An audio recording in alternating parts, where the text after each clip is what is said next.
Evangelho de Mateus, capítulo 12. Naquela ocasião, Jesus passou pelas lavouras de cereal no sábado. Seus discípulos estavam com fome e começaram a colher espigas para comer.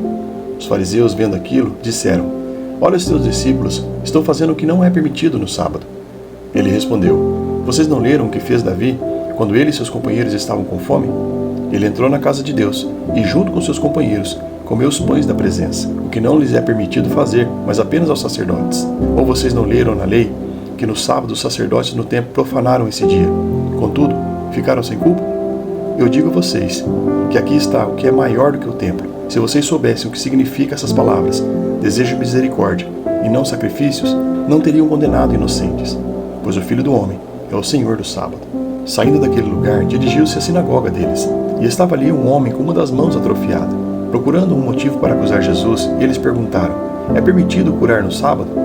E ele respondeu: "Qual de vocês, se tiver uma ovelha e ela cair no buraco no sábado, não irá pegá-la e tirá-la de lá? Quanto mais vale um homem do que uma ovelha? Portanto, é permitido fazer o bem no sábado." Então ele disse ao homem: "Estenda a mão." Ele a estendeu, e ela foi restaurada, e ficou boa como a outra. Então os fariseus saíram e começaram a conspirar sobre como poderiam matar Jesus. Sabendo disso, Jesus retirou-se daquele lugar. Muitos o seguiam, e ele curou todos os doentes que haviam entre eles, advertindo-os que não dissesse quem ele era. Isso aconteceu para se cumprir o que fora dito por intermédio do profeta Isaías: "Eis o meu servo, a quem escolhi, o meu amado, em quem tenho prazer. Porei sobre ele o meu espírito, e ele anunciará justiça às nações. Não discutirá nem gritará. Ninguém ouvirá sua voz nas ruas. Não quebrará o caniço rachado, não apagará o pavio que fumega, até que ele leve a vitória à justiça. Em seu nome as nações porão sua esperança." Depois disso, levaram-lhe um endemoniado que era cego e mudo, e Jesus o curou, de modo que ele pôde falar e ver. Todo o povo ficou atônito e disse: "Não será este o filho de Davi?" Mas quando os fariseus ouviram isso, disseram: "É somente por Beelzebu, o príncipe dos demônios, que ele expulsa os demônios." Jesus, conhecendo seus pensamentos, disse: "Todo reino dividido contra si mesmo será arruinado, e toda cidade ou casa dividida contra si mesma não subsistirá. Se Satanás expulsa Satanás, está dividido contra si mesmo. Como então subsistirá o seu reino?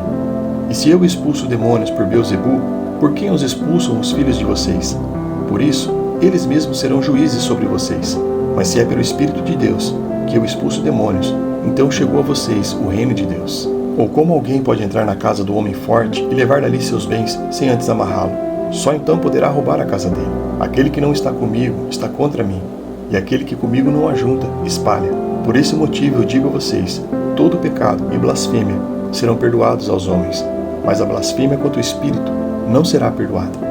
Todo aquele que disser uma palavra contra o Filho do Homem será perdoado, mas quem falar contra o Espírito Santo não será perdoado, nem nesta era, nem na que há de vir. Considerem: uma árvore boa dá fruto bom, e uma árvore ruim dá fruto ruim, pois uma árvore é conhecida por seu fruto. Raça de víboras, como podem vocês, que são maus, dizer coisas boas? Pois a boca fala do que está cheio o coração. O homem bom, do seu bom tesouro tira coisas boas, e o homem mau, do seu mau tesouro tira coisas más. Mas eu digo que, no dia do juízo, os homens haverão de dar conta de toda palavra inútil que estiverem falado, pois por suas palavras vocês serão absolvidos, e por suas palavras serão condenados. Então alguns dos fariseus e mestres da lei disseram: "Mestre, queremos ver um sinal milagroso feito por ti." Ele respondeu: "Uma geração perversa e adúltera pede um sinal milagroso, mas nenhum sinal será dado, exceto o sinal do profeta Jonas. Pois assim como Jonas esteve 3 dias e 3 noites no ventre de um grande peixe, assim o Filho do Homem ficará 3 dias e 3 noites no coração da terra.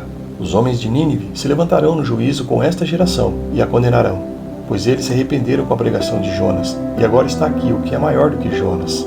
A rainha do sul se levantará no juízo com esta geração e a condenará, pois ela veio dos confins da terra para ouvir a sabedoria de Salomão, e agora está aqui o que é maior do que Salomão.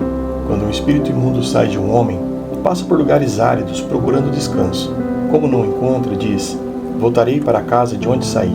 Chegando, encontra a casa desocupada, varrida e em ordem.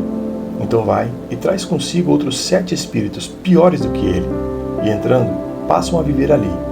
E o estado final daquele homem torna-se pior do que o primeiro. Assim acontecerá com esta geração perversa. falava ainda Jesus à multidão quando sua mãe e seus irmãos chegaram do lado de fora, querendo falar com ele. Alguém lhe disse: tua mãe e teus irmãos estão lá fora e querem falar contigo. Quem é minha mãe e quem são os meus irmãos? Perguntou ele. E estendendo a mão para os discípulos, disse: aqui estão, minha mãe e meus irmãos. Quem, pois, faz a vontade do meu Pai, que está nos céus, este é meu irmão, minha irmã e minha mãe.